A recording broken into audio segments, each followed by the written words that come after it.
दोस्तों तो इस वीडियो में बात करेंगे केसी एनर्जी एंड इंफ्रा आईपीओ के बारे में। जानेंगे कि आईपीओ दूसरे दिन कितना सब्सक्राइब हुआ है और आगे इसमें आपका फाइनल डिसीजन क्या होना चाहिए, इस आईपीओ में अप्लाई करना है या फिर नहीं करना है। इसके अलावा आज देखें तो मार्केट में चार आईपीओ क्लोज होते हुए देखने को मिले हैं। तो इसमें आपको बालाजी वर्ल्ड्स आईपीओ और आकांक्षा पावर आईपीओ भी देखने को मिल रहा है।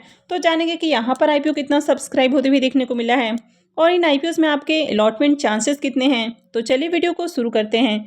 लेकिन इससे पहले कि मैं वीडियो को शुरू करूं, अगर आप इस चैनल पर पहली बार विजिट कर रहे हैं या फिर आपने चैनल अब तक सब्सक्राइब नहीं किया है तो चैनल को सब्सक्राइब कर लें और साथ में वीडियो को भी लाइक कर दें। तो सबसे पहले आकांक्षा पावर एंड इंफ्रास्ट्रक्चर आईपीओ की बात करें तो आईपीओ आज क्लोज हो चुका है। आईपीओ में बुकिंग प्राइस 55 रुपीज़ है और 2000 शेयर्स का लॉट है। तो चलिए फाइनल सब्सक्रिप्शन देख लेते हैं कि आईपीओ कितना सब्सक्राइब हुआ है। आकांक्षा पावर एंड इंफ्रास्ट्रक्चर आईपीओ के फाइनल सब्सक्रिप्शन की बात करें तो आईपीओ अपने आखिरी दिन 117.38 टाइम सब्सक्राइब होते हुए देखने को मिला है। तो यहाँ पर भी देखें तो आईपीओ के अंदर बढ़िया सब्सक्रिप्शन आते हुए देखने को मिले हैं। QY20 पोर्शन में आईपीओ को 38.51 टाइम सब्सक्राइब किया गया है। तो QY20 की ओर से ज़्यादा एप्लीकेशंस लगते हुए देखने को नहीं मिले हैं। हालांकि HNIs की ओर से बढ़िया सब्सक्रिप्शन है और HNIs पोर्शन में आईपीओ 238.60 टाइम सब्सक्राइब होते हुए देखने को मिला है। रिटेल पोर्शन में आईपीओ 110.43 टाइम सब्सक्राइब हुआ है। तो यहाँ पर भी देखें तो अच्छे सब्सक्रिप्शन आते हुए देखने को मिले हैं। अब रिटेल पोर्शन की बात करें तो रिटेल पोर्शन में आईपीओ 110 गुना से भी ज़्यादा सब्सक्राइब होते हुए देखने को मिला है। हालांकि यहाँ पर बहुत सारे जो एप्लीकेशंस है वो कैंसिल भी होने वाले हैं, क्योंकि बहुत सारे लोग एप्लीकेशंस फिल करते समय गलतियाँ करते हैं। यानी कि बहुत सारे लोग मल्टीपल डीमेट अकाउंट से अप्लाई कर देते हैं, यानी कि एक ही पैन से लिंक मल्टीपल डीमेट अकाउंट है उनसे अप्लाई कर देते हैं। बहुत सारे लोग हो सकता है कि एक ही यूपीआई आईडी से कई सारे अकाउंट्स का पेमेंट कर रहे हों और इसके अलावा बहुत सारे लोग कट ऑफ प्राइस पे अप्लाई नहीं करते हैं। तो ऐसे में बहुत सारे लोगों का एप्लीकेशंस भी कैंसिल हो जाता है। हालांकि यहाँ पर जो आपको फिगर देखने को मिल रहा है तो इसके अकॉर्डिंग बात करें तो हर 110-11 में से किसी एक को ही इस आईपीओ में अलॉटमेंट मिलने वाली है। अब यहाँ पर देखें तो रिटेलर्स की ओर से आईपीओ में 91,657 एप्लीकेशंस लगते हुए देखने को मिले हैं। जबकि अगर यहाँ पर रिटेल एप्लीकेशंस की बात करें तो रिटेलर्स के लिए इस आईपीओ में 830 एप्लीकेशंस रिजर्व रखे गए हैं, यानी कि 830 लोगों को ही आईपीओ में अलॉटमेंट मिलने वाली है। तो यहाँ पर आप इसी से अंदाजा लगा सकते हैं कि कितने सारे लोग यहाँ पर निराश होने वाले हैं। अब आप सब कमेंट करके बताएं कि इस आईपीओ में आपके अलॉटमेंट चांसेस कितने परसेंट होने वाले हैं। यानी कि यहाँ पर 830 एप्लीकेशंस रिजर्व देखने को मिल रहे हैं और आईपीओ में लगने वाले एप्लीकेशंस की बात करें तो 91,657 एप्लीकेशंस लगे हैं। अब आकांक्षा पावर के अलॉटमेंट डेट की बात करें तो आईपीओ का अलॉटमेंट डेट 1 जनवरी यानी कि मंडे को आईपीओ की अलॉटमेंट होने वाली है।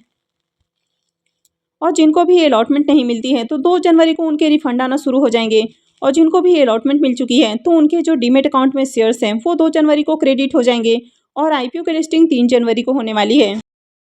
आकांक्षा पावर के प्रीमियम की बात करें तो मॉर्निंग में इसका प्रीमियम 15 रुपये के ऊपर दिखने को मिल रहा था और उसके बाद ये गिरकर 10 रुपये के ऊपर दिखने को मिला है। आईपीओ में 2000 शेयर्स का लॉट है। इसका मतलब है कि आईपीओ से करीब 20,000 रुपये का प्रॉफिट हो सकता है। अब यहाँ पर बात करें तो इसका जो प्रीमियम है वो 18% पे ट्रेड करते हुए देखने को मिल रहा है।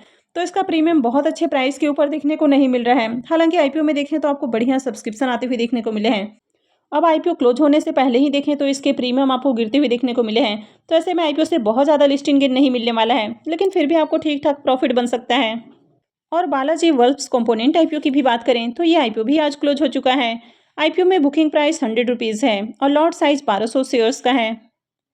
तो चलिए इसके भी फाइनल सब्सक्रिप्शन देख लेते हैं। बालाजी वर्ल्ड्स कंपोनेंट आईपीओ की बात करें तो यहाँ पर आईपीओ में बहुत अच्छे सब्सक्रिप्शन आते हुए देखने को मिले हैं और आईपीओ अपने आखिरी दिन 276.43 टाइम सब्सक्राइब होते हुए देखने को मिला है। QY20 पोर्शन की बात करें तो यहाँ पर आईपीओ को 70.04 टाइम सब्सक्राइब किया गया है। HNIs पोर्शन में भी बम्पर सब्सक्रिप्शन है और HNIs पोर्शन में आईपीओ ऑलमोस्ट 800 टाइम सब्सक्राइब होते हुए देखने को मिला है, यानी कि 799.70 टाइम सब्सक्राइब किया गया है और रिटेल पोर्शन में आईपीओ 169.93 टाइम सब्सक्राइब हुआ है। तो यहाँ पर भी आईपीओ में खूब एप्लीकेशंस लगते हुए देखने को मिले हैं। अब इस आईपीओ में अलॉटमेंट चांसेस की बात करें तो रिटेल पोर्शन में आईपीओ देखें तो 170 गुना करीब सब्सक्राइब होते हुए देखने को मिला है। तो इसका मतलब है कि हर 169-70 में से किसी एक को आईपीओ की अलॉटमेंट मिल सकती है। अब यहाँ पर अगर एप्लीकेशंस की बात करें तो आईपीओ में 1,21,553 एप्लीकेशंस लगते हुए देखने को मिले हैं और रिटेलर्स के लिए रिजर्व एप्लीकेशंस की बात करें तो रिटेलर्स के लिए इस आईपीओ में 597 एप्लीकेशंस रिजर्व रखे गए हैं। तो यहाँ पर भी आप देख सकते हैं कि 597 लोगों को ही अलॉटमेंट मिलने वाली है और आईपीओ में जो एप्लीकेशंस लगे हैं वो 1,21,553 एप्लीकेशंस हैं। यानी कि यहाँ पर आपके अलॉटमेंट चांसेस क्या होते हैं, तो ये भी कमेंट करके ज़रूर बताएं। अब यही रीज़न है कि यहाँ पर मैक्सिमम लोग निराश हो जाते हैं और उनको आईपीओ में अलॉटमेंट नहीं मिल पाती है, जिसके कारण लोगों को लगता है कि सेमी आईपीओ में अलॉटमेंट ही नहीं मिलती है। अब बालाजी वर्क्स कंपोनेंट की भी अलॉटमेंट डेट की बात करें तो इसका भी अलॉटमेंट डेट 1 जनवरी ही होने वाला है। यानी कि इसकी भी जो अलॉटमेंट है वो आपको मंडे को देखने को मिलने वाली है। रिफंड डेट की बात करें तो 2 जनवरी होने वाला है। हालांकि जैसे ही अलॉटमेंट प्रोसेस शुरू होता है आईपीओ के रिफंड भी आना शुरू हो जाते हैं, लेकिन कभी कभी इसमें 2 से 3 दिनों का भी समय लग जाता है। तो अगर आपका रिफंड आने में काफ़ी समय लग जाता है तो ऐसे में आप इनके रजिस्ट्रार को मेल कर सकते हैं। और अगर इनकी ओर से अनब्लॉक का मैसेज आ चुका है लेकिन उसके बाद भी जो आपका पैसा है वो रिफंड नहीं आया है, तो आप अपने बैंक में बात कर सकते हैं। अब जिनको भी अलॉटमेंट मिल जाती है तो शेयर उनके डीमेट अकाउंट में 2 जनवरी को क्रेडिट हो जाएंगे। अब कभी कभी इसमें भी थोड़ी सी आपको देरी देखने को मिल जाती है और कभी कभी लिस्टिंग वाले दिन अर्ली मॉर्निंग आपको शेयर क्रेडिट होते हुए देखने को मिलते हैं। अब आईपीओ की जो लिस्टिंग डेट है वो 3 जनवरी है। तो दोनों ही आईपीओ की बात करिए, आकांक्षा और बालाजी आईपीओ, तो दोनों का ही अलॉटमेंट डेट 1 जनवरी है और दोनों की लिस्टिंग 3 जनवरी को होने वाली है। अब बालाजी वर्क्स कंपोनेंट आईपीओ को देखें तो आईपीओ क्लोज होते ही इसके प्रीमियम में आपको तेजी देखने को मिल रही है। तो पहले जहां इसका प्रीमियम 30 रुपीज़ के ऊपर देखने को मिल रहा था वो अभी 36 रुपीज़ के ऊपर देखने को मिल रहा है और आईपीओ में 1200 शेयर्स का लॉट है। इसका मतलब है कि आईपीओ से 43,200 रुपये एक लॉट से प्रॉफिट बन सकता है। अगर इसके प्रीमियम को देखें तो इसका प्रीमियम 36% पे ट्रेड करते हुए देखने को मिल रहा है, तो इसके प्रीमियम में भी अच्छी तेजी देखने को मिल रही है। तो इस आईपीओ से आपको बढ़िया लिस्टिंग गेन देखने को मिल सकता है। केसी एनर्जी एंड इंफ्रा आईपीओ की भी बात करें तो आईपीओ 28 दिसंबर को ओपन हुआ था और ये 2 जनवरी को क्लोज होने वाला है।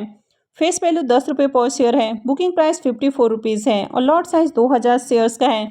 तो चलिए इसके डे 2 के सब्सक्रिप्शन देख लेते हैं। आप केसी एनर्जी आईपीओ के भी डे 2 के सब्सक्रिप्शन को देखें तो डे 2 में आईपीओ में बम्पर सब्सक्रिप्शन आते हुए देखने को मिले हैं। आप केसी एनर्जी आईपीओ के डे 2 के सब्सक्रिप्शन को देखें तो दूसरे दिन आईपीओ 160.92 टाइम सब्सक्राइब होते हुए देखने को मिला है। तो यहाँ पर भी काफ़ी बढ़िया सब्सक्रिप्शन आया है। क्यूआईबीएस पोर्शन में आईपीओ 10.37 टाइम सब्सक्राइब होते हुए देखने को मिल रहा है। एचएनआईएस पोर्शन में 185.61 टाइम और रिटेल पोर्शन में आईपीओ 235.56 टाइम सब्सक्राइब हो चुका है। तो यहाँ पर भी काफ़ी अच्छे एप्लीकेशंस लगते हुए देखने को मिले हैं। अब तक बात करें तो आईपीओ में 1,15,659 एप्लीकेशंस लग चुके हैं। यानी कि यहाँ पर भी आपको बढ़िया डिमांड देखने को मिल रही है। केसी एनर्जी आईपीओ के प्रीमियम को देखें तो इसका प्रीमियम 60 रुपीज़ के ऊपर देखने को मिल रहा है और आईपीओ में 2000 शेयर्स का लॉट है। इसका मतलब है कि आईपीओ से 1,20,000 रुपये का प्रॉफिट हो सकता है। अगर इसके प्रीमियम को भी देखें तो इसका प्रीमियम 111% के ऊपर देखने को मिल रहा है। तो इसका प्रीमियम देखें तो काफ़ी अच्छे प्राइस के ऊपर देखने को मिल रहा है। आईपीओ के अगर सब्सक्रिप्शन फिगर की भी बात करें तो आईपीओ में बढ़िया सब्सक्रिप्शन आते हुए देखने को मिले हैं। यानी कि ओवरऑल यहाँ पर भी बढ़िया डिमांड है, तो आगे इस आईपीओ में भी अप्लाई किया जा सकता है। तो अगर आपने अब तक केसी एनर्जी आईपीओ में अप्लाई नहीं किया है तो आप यहाँ पर अप्लाई कर सकते हैं। हालांकि अप्लाई करना है नहीं करना है ये डिसीजन आपको काफ़ी सोच समझ कर लेना है। आपको अपने रिस्क रिवॉर्ड को एनालाइज करके ही कहीं भी इन्वेस्टमेंट करनी है। तो आई होप कि आपको ये सारी जानकारी अच्छी लगी होगी। तो अगर आपने वीडियो को अब तक लाइक नहीं किया है तो वीडियो को लाइक कर दें और साथ में चैनल भी सब्सक्राइब कर लें। और वीडियो को अंत तक देखने के लिए आप सबका बहुत बहुत धन्यवाद।